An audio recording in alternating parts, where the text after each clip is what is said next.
स्वयं के जीवन को अच्छा कौन नहीं बनाना चाहता है। आज के ज़माने में कहा जाए और देखा जाए तो हर इंसान अपने जीवन को, चाहे वो छोटा बच्चा हो या बड़ा हो, हर कोई अपने जीवन को उद्यम बनाना चाहता है, सुख सुविधाओं से लैस करना चाहता है और सोचता है कि उसके पास भी अन्य लोगों की तरह ही शान शौकत भरी जिंदगी हो। इन सब चीज़ों के लिए हमारे माता पिता द्वारा भी हमें प्रेरित किया जाता है कि भाई आप अपनी शिक्षा को बेहतर बनाओ, पढ़ लिख कर नौकरी करो, रोजगार करो और उससे बेहतरीन अपनी ज़िंदगी जियो। कि हर माता पिता यही सोचकर अपने बच्चों को शिक्षा प्रदान करते हैं। लेकिन क्या हम इस शिक्षा की बदौलत अपने जीवन को उद्यम बना सकते हैं या बेहतर कर सकते हैं? आज के इस युग को, जो भौतिकवादी युग है, इसमें शिक्षा का उतना ही महत्व है जितना हमारा जीवन चल रहा है।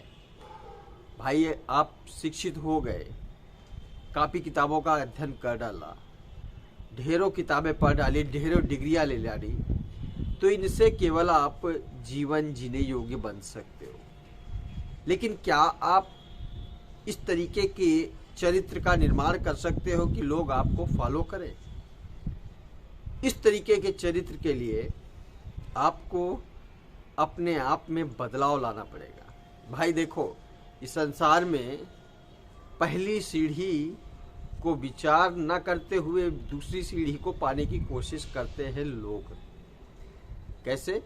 लोग सोचते हैं कि हमारे पास सारी धन दौलत, सारी सुख सुविधाएं आ जाए, या दूसरी सीढ़ी हुई। लेकिन पहली सीढ़ी क्या हुई? पहली सीढ़ी होती है कि हमें अपने भीतर बदलाव लाना है। जब तक आप अपने भीतर बदलाव नहीं लाएंगे तब तक आपको दूसरी सीढ़ी मिल ही नहीं सकती। और पहली सीढ़ी का तात्पर्य यह है कि हमें अपने भीतर अपने आप को मजबूत करते हुए, आत्मबल का प्रयोग करते हुए अपने वर्तमान को सुंदर और सुशील बनाना है, ताकि हमारे सुंदर भविष्य का निर्माण हो सके। और ऐसी ही परिकल्पना का आचरण हम सबके माता पिता अपने बच्चों में ढूंढते हैं। कहने का सीधा सा मतलब यह है कि पढ़ लिख कर शिक्षित बना जा सकता है, लेकिन संस्कारी और निपुण और सक्षम और संपन्न, स्वार्थ से मुक्त व्यक्ति को बनने के लिए उसे अपने भीतर बदलाव डालना पड़ेगा। कुल मिलाकर यह कहा जाए कि अगर हम अपने समाज को हैंडल करने योग्य नहीं है या डील करने योग्य नहीं है, या अपने समाज को जानने और समझने योग्य नहीं है ना, तो आप इस समाज में क्या कमाए?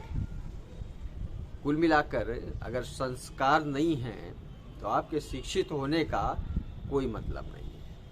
आप संस्कारी बन गए तो आपको सब कुछ अर्जित हो सकता है। आपने वर्तमान परिदृश्य को देखा जाए तो नरेंद्र मोदी जो प्रधानमंत्री आज के देश के हैं, वो हर व्यक्ति को नमन करते हैं, नमस्कार करते हैं। और यही हमारे देश का संस्कार होना है। हमें भी हर व्यक्ति का सम्मान करना चाहिए। अगर हम हर व्यक्ति का सम्मान करना सीख लें, जान लें, तो अपने आप में भी एक बड़ी बात है। तो वाजिब सी बात है, अगर हमें कुछ पाना है तो देना पड़ेगा। फर्स्ट ऑफ ऑल आप देने की प्रक्रियाओं को शुरू करिए। जो आप दोगे वही आपको मिलेगा। रिटर्न बैक पॉलिसी ये पूरी सृष्टि में व्याप्त है। और न्यूटन का तीसरा नियम भी यही कहता है, क्रिया और प्रतिक्रिया का नियम। जो आप दोगे वही आप अर्जित करोगे। तो इस समाज में अगर अर्जित करने की भावना है, समाज को अपना बनाने की भावना है, तो अपने आप को समाज के प्रति समर्पित करो। जब आप समाज के प्रति अपने आप को समर्पित करने की योग्यता रख लोगे, समाज आपसे जुड़ने लगेगा, तो खुद ब खुद व्यवसाय आपका बढ़ चलेगा। व्यवसाय बढ़ेगा, लोगों की घनिष्ठता आपसे जुड़ेगी, और इसी के बदौलत आप जो दूसरी सीढ़ी पाना चाह रहे थे वह आपको मिल सकती है। यह बहुत बड़ा गुण है। इसी को कहते हैं समाज में शिक्षित होना। ये कॉपी किताबों और डिग्रियों से नहीं मिल सकता है। इसके लिए आपको समाज में जुड़ना पड़ेगा। अगर आप समाज में जुड़ सकते हो तो आपको सब कुछ मिलेगा। जो समाज से अपने आप को अलग रखने का प्रयास करता है ना, वह कभी बिजनेस मटेरियल से जुड़ नहीं सकता। और यह जीवन हमारा बिजनेस ही है।